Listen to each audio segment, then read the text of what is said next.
got your Bibles with me, open them with me, please, the book of Exodus. The book of Exodus, and we are in chapter 18. I don't have I apologize, it's been kind of, series are hard to follow when you don't do the series. And so what happens is when you have different things get in, I don't want to say in the way, but you have other programs, you know what I'm saying, like they take your Bible school, things like that. It's very, very easy to kind of get sidetracked, okay? So, what's wrong, darling? For a minute. I'm not picking you up. Okay.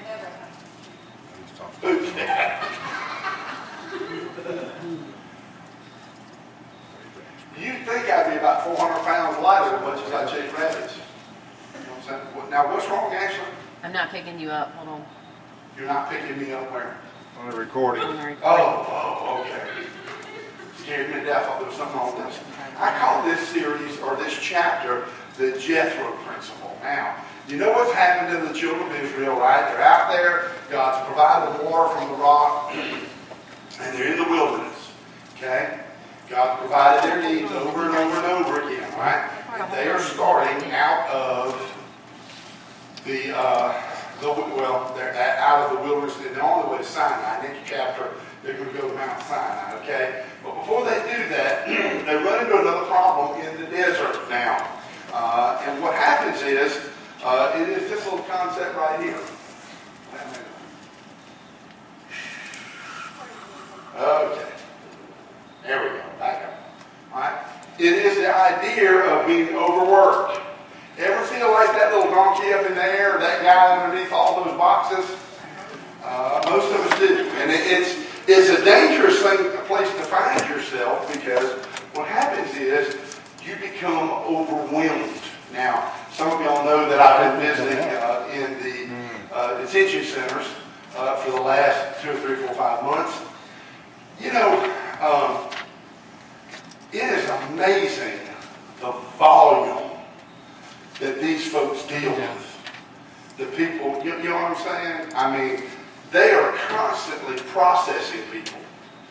You know what I'm saying? And you wonder how people fall through the cracks. But if you go over there and start talking to some of those people, you begin to understand how easily it would be for somebody to get looked over in a stack of whatever. Why is it turning the mains Is out? this thing still real hot, or is that just me? We're trying to fix it and you... Oh, you're trying to fix it back there? Yeah. Trying to get a whisper. Yeah. All right. But anyway, it is the idea that it's very easy to become overwhelmed. Now, think about that for just a minute. When you get into a situation where you feel overwhelmed, what usually happens? Anxiety. Freak out? What else? You go on a diet. Anxiety. Okay, anxiety. I was going to say. I'm one of the kind of people, I'm an equal opportunity eater. I eat when I'm anxious, I eat when I'm happy, I eat when I'm sad. I eat when the kids were born. I eat when the kids moved out. I'm still eating. You know what I'm saying? So anxiety don't affect me that way. But still, it is the idea that guess what happens? Some people shut down completely. You ever seen that? Somebody get into a line, and it'll be a long line, and the person who's either running cash register or whatever gets kind of overwhelmed, and instead of getting faster, what happens? They get slower. We went into Tuesday night. We went into a Burger King in Thompson. Do not go to Thompson after the fireworks show and expect to go to any restaurant. Okay. But anyway, we went in there, and there were 2 people in there. There's a guy who was cooking.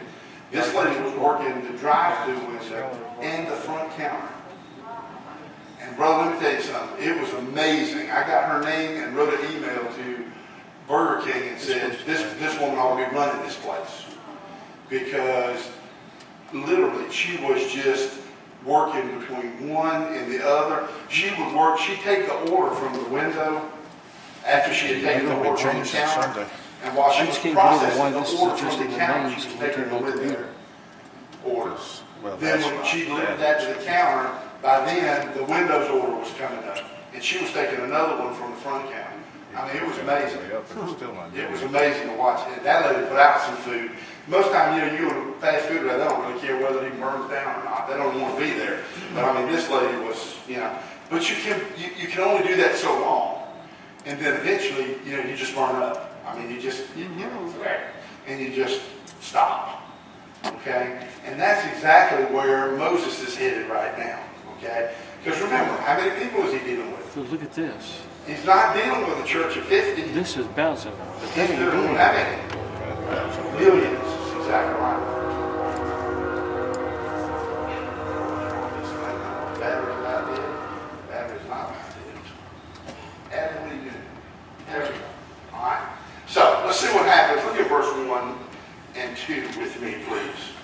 I must apologize. I do not have my tablet with me tonight, so that makes things kind of tough. Did it work fine, son? So he says this, when Jethro, the priest of Midian, Moses' father-in-law, heard of all that God had done for Moses and for Israel, his people, and that the Lord had brought Israel out of Egypt, then Jethro, Moses' father-in-law, took Zipporah, Moses' wife, after he had sent her back. Now, we talked last week about why maybe that Moses had sent Zipporah back. Okay? Does anybody remember what happened? She wasn't crazy about the idea of circumcising the children, remember? And then God, at an end, the Bible says he sought to take Moses' life because Moses had been disobedient, remember? And even when she did finally give in to the circumcision, she did so in such a way that she just really wasn't happy with what was going on. Okay? And so most theologians believe at that time maybe Moses sent her back because when you're in a stressful situation, what happens when you're in a stressful situation at home? It's twice. Is that right? Actually, it's really more than that. Because here's the deal. When you come home from a stressful situation and step right into another one, what does that do? There is no place of rest. Nope. There is no place for it to ever ease up. And really, your home should be the one place you can come and kind of shut the world out. You know what I'm saying? Shut the pressure out. Or at least to an extent anyway. But because it was upside down in the house, he sends her home. Okay? But I wanted to read something. I wasn't sure whether we got to this. It's in 1 Peter chapter 3 and verse 7. It says, likewise, you husbands, dwell with them according to knowledge, giving honor unto the wife as unto the weaker vessel, as being heirs together of the grace of life, that your prayers be not hindered. Now think about this for just a minute. What does he say? What is Peter telling the people he's writing to?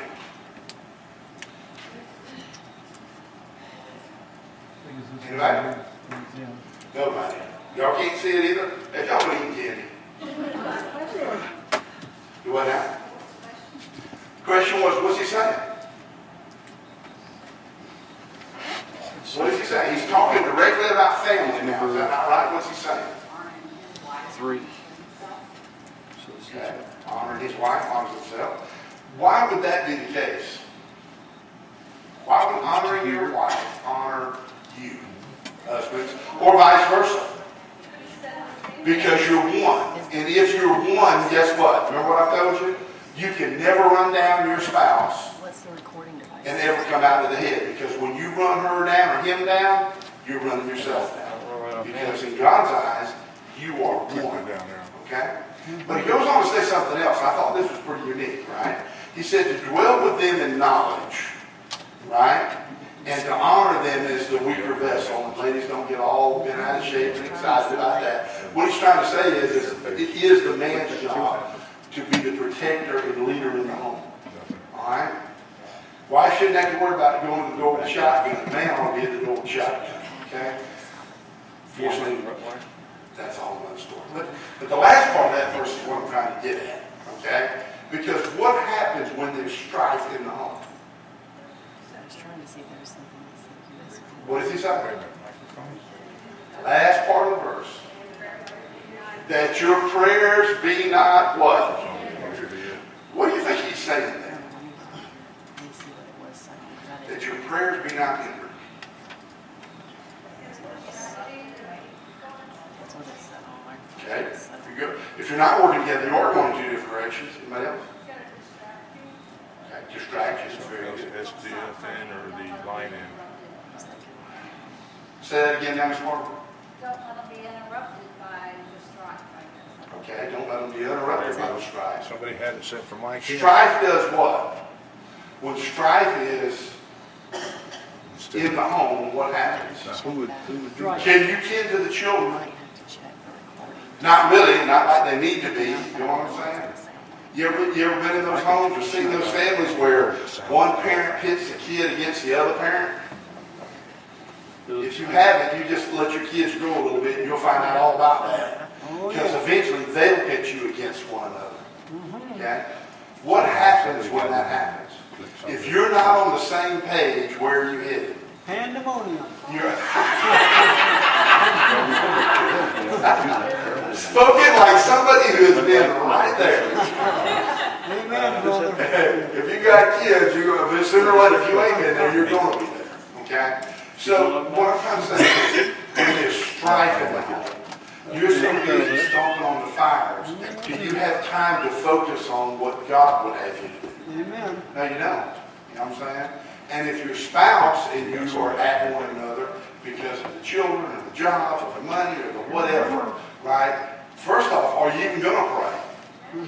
Most of the time you're just going to lay down and say, Lord, I just let me go to sleep and get some rest, right? Okay? But if you do pray, what does he say? I just wish you'd teach her a lesson. Yeah. Now, do you think God is going to answer that? Amen.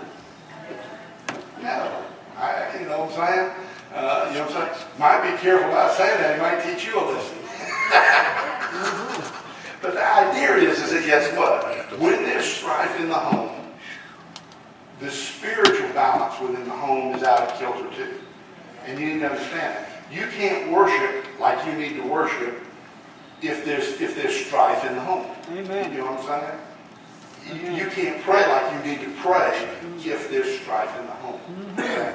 And that's exactly what he had experienced up to this point. Okay? So now let's go to verses 3 and 4. All right?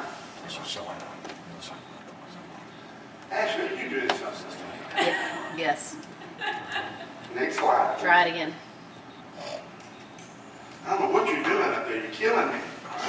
Look at verse 3. I've been doing that all my life. And those are words of wisdom.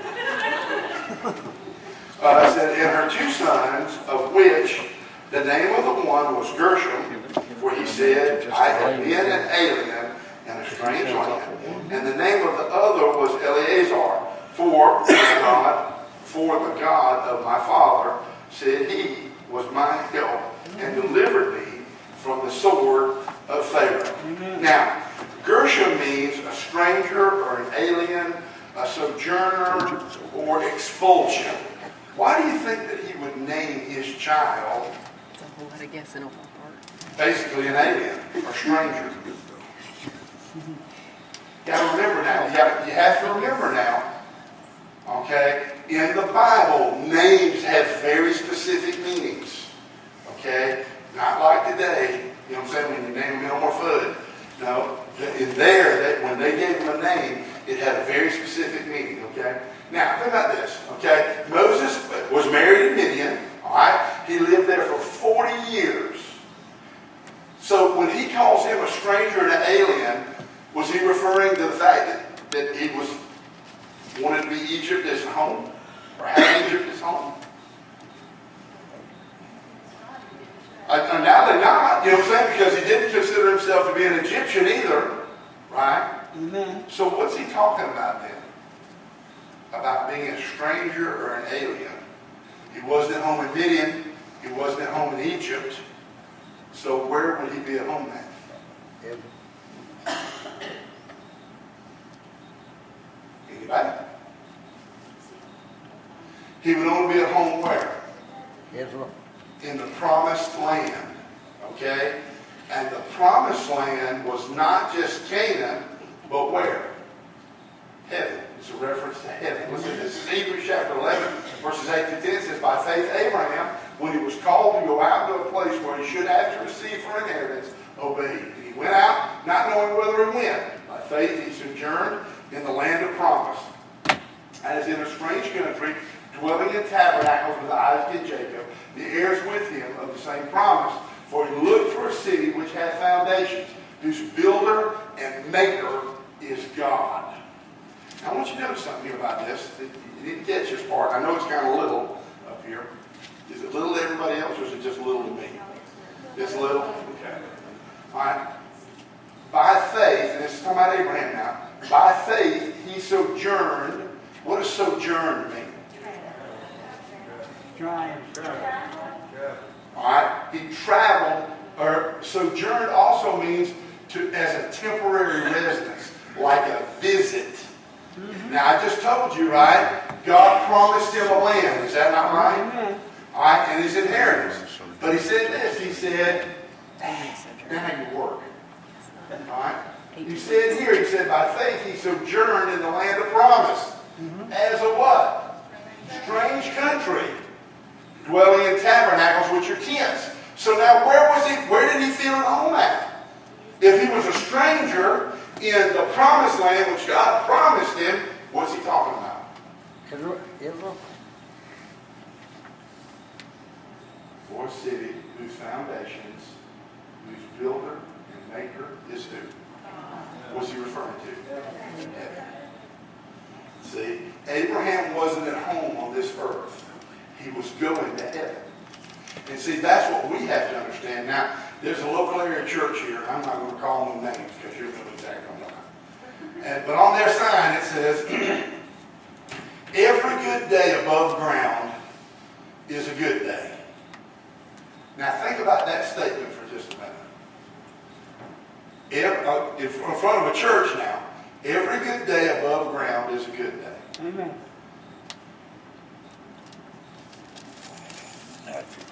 Because Abraham said what? This isn't my home. I'm a stranger here. Okay?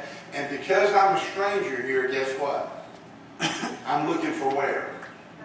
Heaven. Y'all ever heard that song, I'm homesick? I'm kind of homesick. My temporary home? Very good. Amen. Because this is not our home. Amen. This is a passing through point Amen. on the way to home. Yep. Now, if you're not a child of God, that sentence makes sense. Because you know what? When you close your eyes, it ain't going to be a good day. All right? But for a child of the King, that sentence makes no sense whatsoever.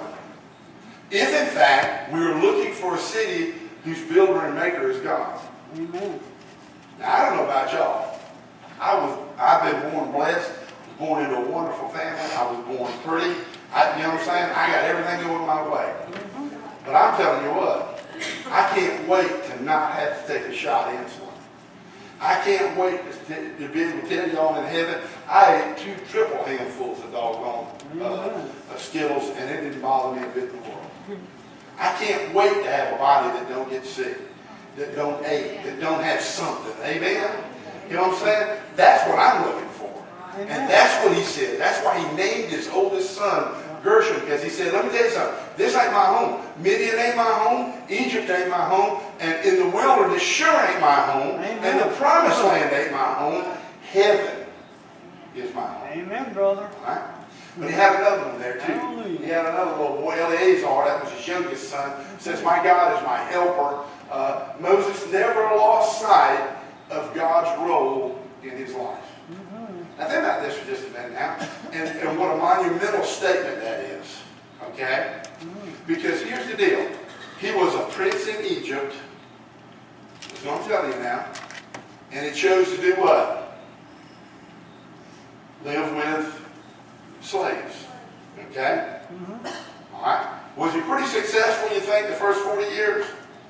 If you get to be the prince anywhere, you're doing pretty good, okay? Then he goes out, he has to leave Egypt, right? And he goes where? To Midian.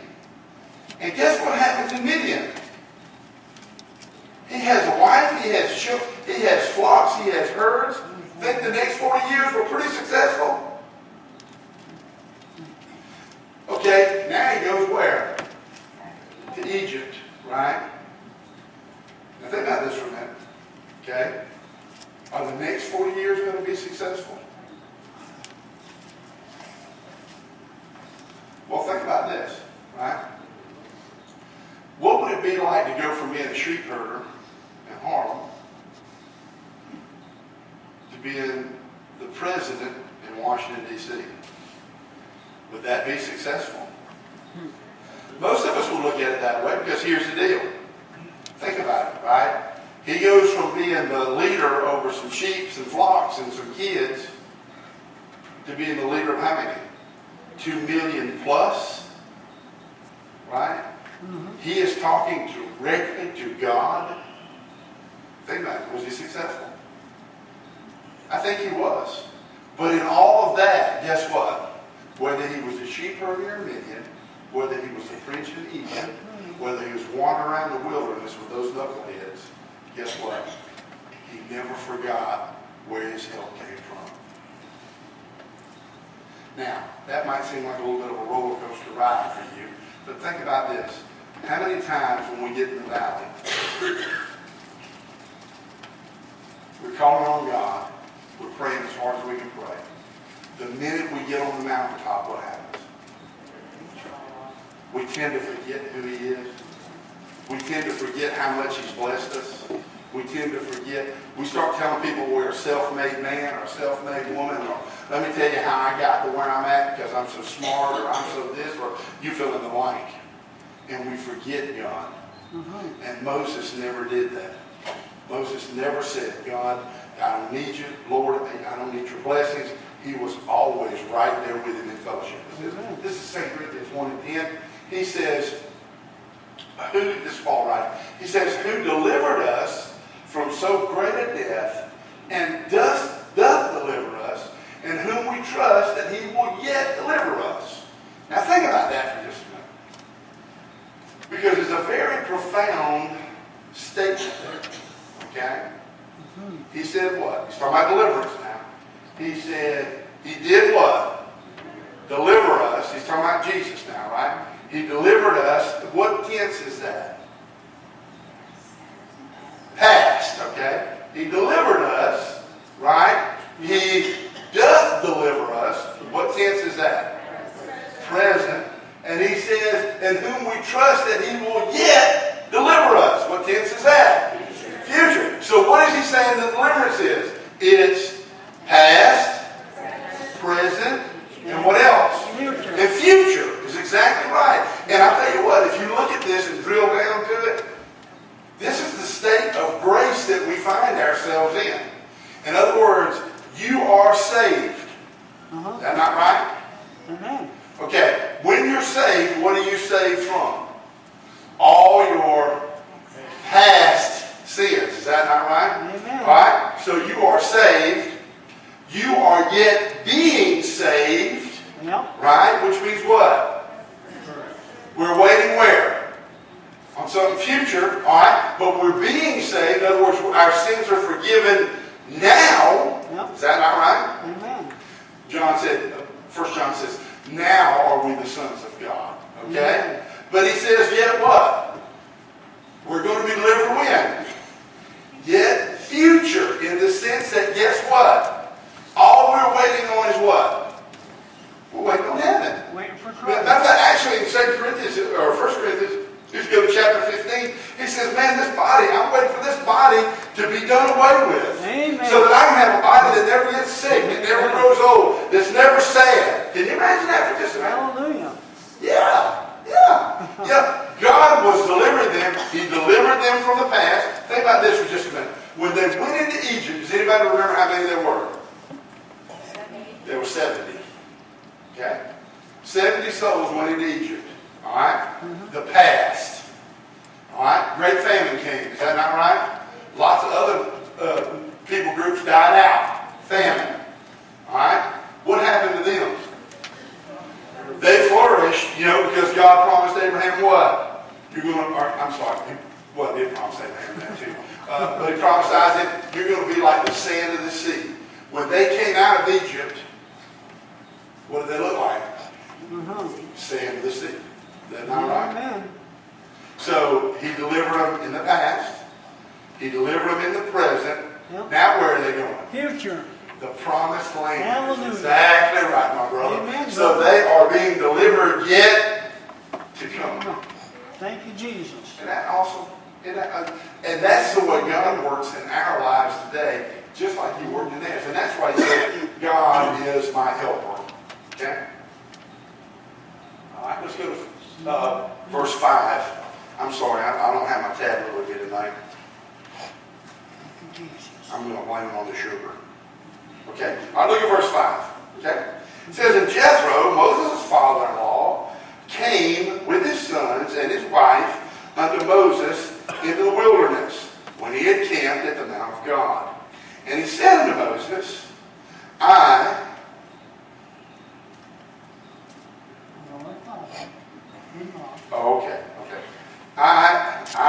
thy father-in-law Jethro, am come unto thee, and thy wife, and her 2 sons with her. And Moses went out to meet his father-in-law, and did obeisance, and kissed him, and they asked each other of their welfare, and they came into the tent. And Moses told his father-in-law all that the Lord had done unto Pharaoh, to the Egyptians, for Israel's sake, and all the travail that had come upon them by the way, and how the Lord delivered them. Now, God's desire is for who to be saved? He wants everybody to be saved, right? And God's desire for every home is for it to be reconciled. Okay? Because God is a God of reconciliation. He's a God of deliverance, and He's a God of redemption. Okay? And so what's happening now? When Jethro comes with his daughter, Moses' wife, what does Moses do? What does he do? He meets him and he does what? He shows him what? Respect. He shows him great respect. Is that not right? And that he comes into his tent, and then what does he begin to tell him now? How the Lord has done what? In other words, what does he do? He gives the testimony and the credit to whom? I'm such a great leader, I'm so smart, I'm so cute, I'm so... He says what? God is doing all these things. Amen. Oh yeah. God gets the glory. Now, I want you to understand something about this reconciliation thing. Because when you talk to people this time of day, it's always about somebody's wronged me. And because they've wronged me, it's their responsibility to come and apologize to me. It's their responsibility to reconcile with me. I want you to listen to something about how important this reconciliation is. Listen to this. This is Matthew chapter 6 and verse 14. He says, for if you forgive men their trespasses, your heavenly Father will also forgive you. Okay? What is he saying? What's he saying? Okay? When you forgive them, what happens? You're forgiven. Okay? Now, let's flip this on its ear and do the negative. I'm not going to forgive you. God won't what? Won't forgive you. Why? Why is that? Man, God loves me. He don't forgive me. Amen. I'm a preacher. He don't forgive me. God wants all to be saved. Here's the deal. All right? You can only extend grace if you have received grace. If you have never received grace, you will not extend it to anyone else. Because you don't know what it is. Oh yeah, right. And because you've never felt it, there's a hardness there. No. That you haven't let God's love penetrate. Because here's the deal. Whatever this person has done to you, can that equal to what you've done to God? Can it? No. The sin that they've done to you, is that equal to the sin that you've done to God? Mm-hmm. Yes. Think about this for just a minute. Okay? Do you deserve to be forgiven? No. Is your forgiveness based on the size of the offense? No. It is not, because all sin does what? Brings death. Amen. Okay? So the Bible says the wages of sin, and that's singular, not plural. The wages of sin is death. So one sin brings what? Death. All right? Now remember what the psalmist said? When we sin against God and God alone. Amen. Okay? Now think about this for just a minute. He forgives us when we don't deserve it. Amen. So when we forgive the person who's offended us, even though they don't deserve it, the decision, the judgment is not ours to make. Amen. It is only that we extend the grace. Why? Because we have first been forgiven. Amen. Does that make any sense? Yep. And when you say, for whatever reason, I won't forgive you, it's the size of the sin, it's too old, you're this and that and the other. When you won't forgive, what you're saying is, I don't deserve to be forgiven. And you don't deserve to be forgiven. Amen. See, we like to forgive people that we agree with, or that are humble, or that want to say, hey, I was wrong. But we're supposed to forgive who? Anyone that Amen. wrongs us. Amen. Because I want to show you something else here. And this is what happens a lot of times in churches. All right? Look at Mark chapter 11, verse 25 and 26. It says, when you stand praying, forgive if you have aught against any, that your Father also, which is in heaven, may forgive you in your trespasses. But if you do not forgive, neither will your Father, which is in heaven, forgive your trespasses. Now, I want you to key on something right here, right quick. Okay? Look at something right here in this verse. If you have aught against any.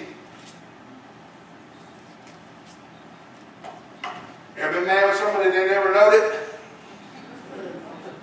And you were saying, you just wait till I get it. I'm going to give you pull the trigger on you before you know what's going on. Ever done it? No, you have. Because we all have. What does he say? He says, when you come here to worship and you got a problem with somebody else, what should you do? You need to go and make that right. This is why people come to church and say, well, I didn't get nothing out of it. Because they're not prepared to worship. Because there's sin in their life. Because they've said, hey, you know what? I'm so mad with this person or that person or this family member or whatever. I would never speak to them. Well, who's it incumbent upon? That's a hard thing to bear, folks. It's a hard thing to do for some people to just swallow their pride and say, you know what? Yes, I was wrong. You wronged me, but I forgive you because I was first forgiven. Amen?